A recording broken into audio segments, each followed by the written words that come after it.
The country known for La Dolce Vita is in crisis. Its landscapes, art and history mask a stagnant economy, spiraling cost of living, crippling bureaucracy and allegations of corruption.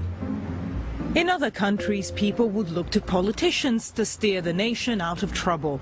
But in Italy, some think politicians are actually part of the problem.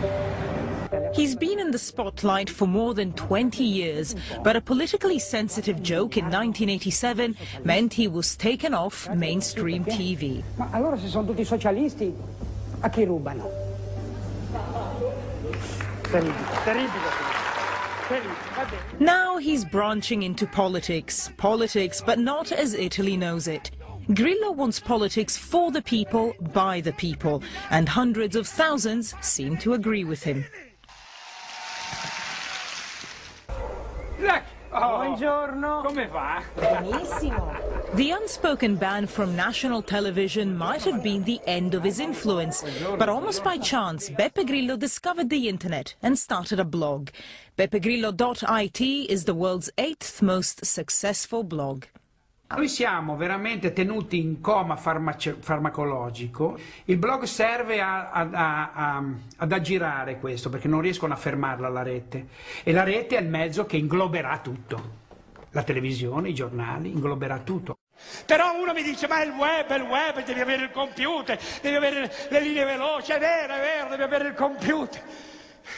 E allora ci siamo inventati invece dei gruppi che agiscono sul territorio, fisicamente. Si chiamano i meet-up.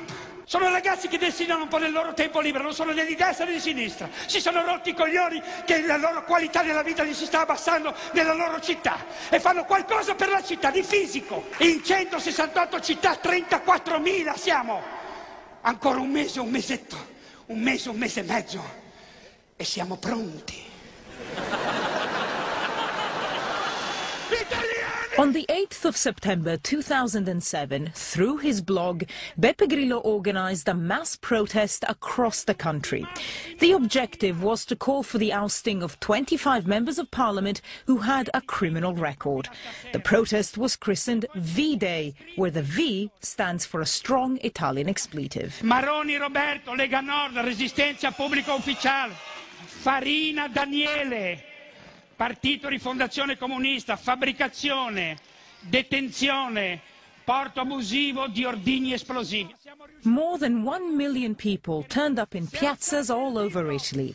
Grillo realized there was enough support to have some concrete political sway, so some of his meet-up groups started forming so-called civic lists, groups which would run in local elections across the country. Le liste civiche, noi abbiamo certificato col blog, i requisiti che devono avere questi ragazzi sono 3 di buon senso: essere incensurati, abitare nella zona dove vogliono essere eletti perché così conoscono i problemi e non essere iscritti a nessun partito. Questi 3 requisiti noi ce l'hanno mandati, noi abbiamo certificato. Basta, questo è il nostro ruolo, il mio ruolo. Poi chi sarà eletto e chi rimarrà nei meet-up. Quelli dei meet-up controlleranno quelli che sono stati eletti. Quindi è il cittadino che si riappropria della cosa comune, del bene comune, che è il suo comune, la sua regione e il suo Parlamento.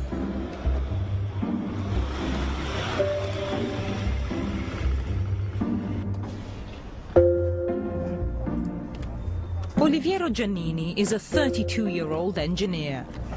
His wife Arianna works in a bank. Despite having 3-month-old twins, they've decided to run with Beppe Grillo's civic list for the local election in Rome. Well, basically one day I woke up and I say, hey, there is not anymore any party that can represent me. I mean, there is no one that I can freely and happily give the vote to. At that time, Beppe Grillo was saying, if you are not represented or you don't trust the people that are now in the parliament or in the local institution, build up your own party, basically, and here I am. What made you realize that Beppe Grillo was doing the kind of politics that you wanted to be involved in? Basically, the feeling is that if you pick up 10 random people or 1,000 random people from this country and put them in the parliament, you will probably have a better parliament than is right now. I mean, we are so accustomed to be treated like nothing, no? Like no important people. And I don't know why. I guess it's because we have always been treated in this way. We don't feel important. We don't feel we can change something. I really do feel that we are doing the right thing for us, for the babies, especially for them. And the last thing I want, I guess, is that having them at 16 or 18 years old that say, "Hey Dad, what a crappy country you left me." So at least I'm doing this now.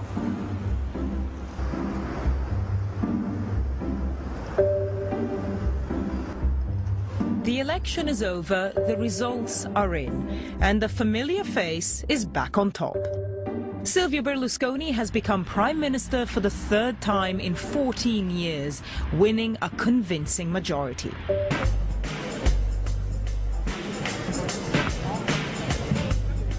Italy is a democracy, it is a Western country. Is there freedom of the press in Italy? Della percezione della libertà che è pericolosa, che è stata cambiata. La gente pensa di essere in un paese libero, ma di libero non c'è più niente. Quando l'informazione è in mano a una o due persone, è finita.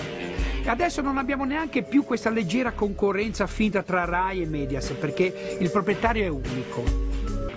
Press freedom is called one of the first freedoms for a reason. It's an indispensable feature of a democratic system and an accountable system. Freedom House is a US-based organization which monitors freedom of the press around the world.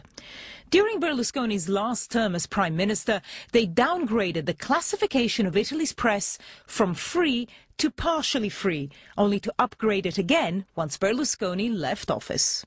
It's a very difficult challenge to turn the corner on broader reforms without having an independent media. For example, to keep corruption in check. In the Italian case, the media independence and its ability to do its job erodes beyond what we've seen in the past. That would have troubling implications. Berlusconi's ownership of Mediaset is compounded by the fact that whoever is in government exerts control over Italy's state TV, Rai. Beppe Grillo wants to change the system within which the media operates in Italy. To do that, he needs to mobilize his current supporters and get some new ones. It's time for another V-Day. Dimmi le tre cose che tu vuoi di questo V-Day 2. Primo, finanziamento ai giornali e all'editoria, via, 1 miliardo di euro, via, lo diamo ai cassa integrati il miliardo di euro, non a questi cialtroni. Chi vuol fare un giornale lo fa, lo vende, se glielo compra chi lo legge. Legge di mercato, domanda e offerta. 2.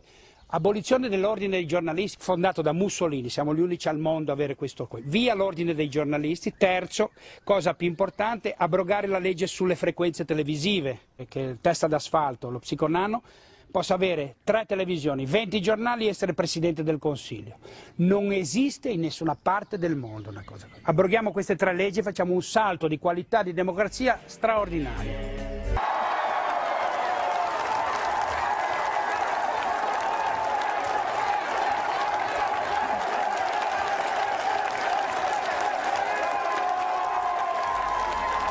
Lasciatemi guardare, lasciatemi questa immagine, me la voglio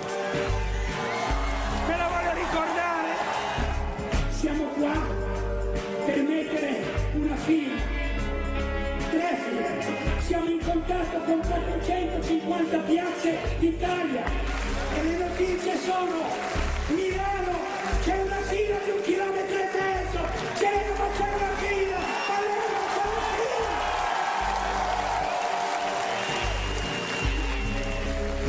Around 50,000 people turned out for V-Day 2 in Turin, and more than 1 million signatures were collected on the day in hundreds of piazzas across Italy. Beppe Grillo called the day a success, and he's well on the way to getting his request for a referendum on the media laws acknowledged by Parliament. Do you think that what you're doing in Italy, this movement, Yes. could be exported in other countries where the media is also restricted? La corruzione ormai è a tutti i livelli in tutto il mondo, però questo è un sistema che funziona. E perché ha funzionato qui in Italia? Perché abbiamo abbinato una tecnologia fantastica che è la rete alla mia faccia, prendere un personaggio dello spettacolo, un artista che abbia una reputazione, abbinarlo a una tecnologia così può portare veramente a uno sconvolgimento in qualsiasi parte del mondo, questo ne sono convinto. At this point in your life, how would you define yourself? Cerco di eliminare incantesimi, siamo pieni di incantesimi, come l'economia, la politica, le banche. È questo che io vado alla ricerca di questo, disincanti. Sono un disincantatore.